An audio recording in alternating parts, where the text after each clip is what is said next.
When I was 16, I went on a camping trip to the Colorado River near Blythe.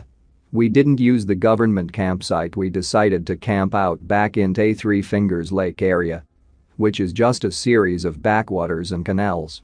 So we arrived there mid-afternoon. It was mid-September and the sun was blazing. We found a spot that was a bit secluded. The tents got set up. My brother and I proceeded to go out in search of wood from the nearby willow trees. While collecting wood, I came across a series of hoof prints in the mud as well as marks of something either sleeping there or at least bedding down in the spot from time to time. I made the assumption that it was a deer or something similar. I had seen the things along the river on other trips. We got a small fire going while we had light. Set out a few fishing poles to try our luck while my uncle started up dinner. It was while dinner was cooking that I thought I heard something go into the far side of the canal farther downstream and come back out on our side. This was something big. I turned to my brother. He didn't think anything of it. My dad thought it was a beaver. Dinner was cooked. We ate and then set out to get some night fishing in. All four of us, dad, brother, and uncle, were focused intently upon our rods. I kept having a strange feeling that we were being watched by someone. My uncle kept telling me I'm just creeping myself out. At around midnight, we all decided to retire. We threw a few more logs onto the fire to keep some coals going and then climbed into our tents. I decided to sleep in my own tent since I had one. My dad had set up his big-ass 6-man tent, so the three of them shared it. I had set my tent up on a nice flat and sandy section of dirt. No rocks under me. I had a foam padding and 2 sleeping bags under me, so I was comfy. As I started to drift off to sleep, I heard something crossing the canal again. Everyone else was passed out hard. I could hear them snoring loudly. Already wary, I flipped onto my stomach and looked out into the dark through the little mesh opening in the tent. All I could see was some dark shape emerge from the slope of the bank. It wandered on the edge of the light. I could hear it sniffing around. The sound of hooves on the ground made me think deer. But then its shape came just within sight to make out a form against the dark sky. It was on 2 legs. I scrunched down into my tent and stopped moving. My mind raced, trying to decide on what I saw and what I was hearing. I convinced myself it was just deer sniffing around and that I was confused. The sounds of the thing faded away after what seemed like hours. I laid there, straining to hear any more noise. All I could hear was the sound of insects and the occasional bullfrog.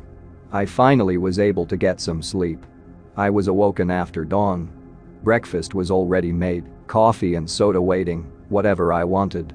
I stumbled out, ate my breakfast, started asking everyone if they heard anything last night. None of them had. After changing, and while the heat was still at bay, I walked over to where I had seen the creature. Numerous hoof marks littered the dirt. I followed them over to where we had found all the wood. There was clear signs something had returned to the spot. Soil had been churned up. I walked back to the campsite, trying to think nothing of it. We spent the day swimming in the canal. Something in the back of my mind kept telling me whatever I saw last night was still around, watching us. That evening, it was my turn to cook.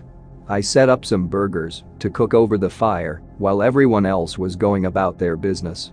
As I was about to pull the burgers off the fire, when my uncle came running from the willow patch. He started saying there's some weird shit going on back in there. I put the burgers aside, and we all followed him. Farther back in the willow trees, there was what looked like some sort of altar. It was constructed of river stones, and on it sat a half-eaten fish and all sorts of smashed bones. Little reed-tied shapes sat around it, like voodoo dolls made from twigs.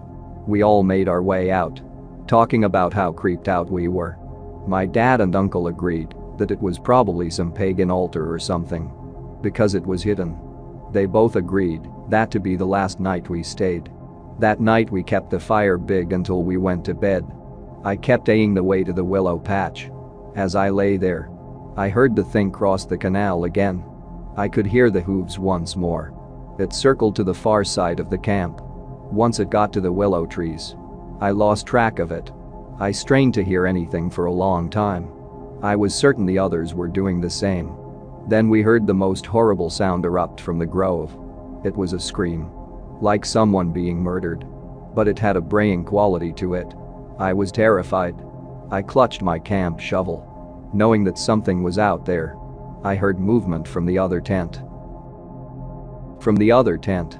I heard my dad and my uncle emerge. I heard my dad tell my brother to stay in the tent. They both went to the car. I heard my dad talking about getting their guns just in case. My father and his brother always brought pistols with them when we went camping. You never know what kind of animal or crazy person might show up. They both walked off into the dark towards the willow trees. Things were deadly silent. No insects. Nothing but a dull breeze. Then I heard 2 gunshots. Followed by another horrible gargled scream. I heard the 2 come running full speed back to the camp. They started screaming at us to get into the car. My brother and I came out of the tents. My dad screamed at us. Get in the fucking car now. Get in the fucking car. They both had their pistols in hand and headed straight for the car. We all got in. He started it and began hauling ass down the dirt road. He started saying they saw something back in there.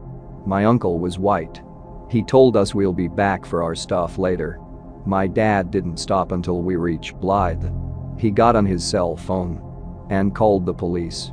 The police thought my father had shot a homeless man camped out at the river. We headed back in. By the time we returned to the campsite, it was dawn. The tents were torn down. Everything was tossed about. Fishing rods busted. Our camp table was in several pieces scattered about. The police searched the area, found the altar, and told us we most likely shot at some teens who were out doing their devil worshipping. There was no blood, but hoofprints everywhere again. The police told us to clean everything up and that we should probably leave.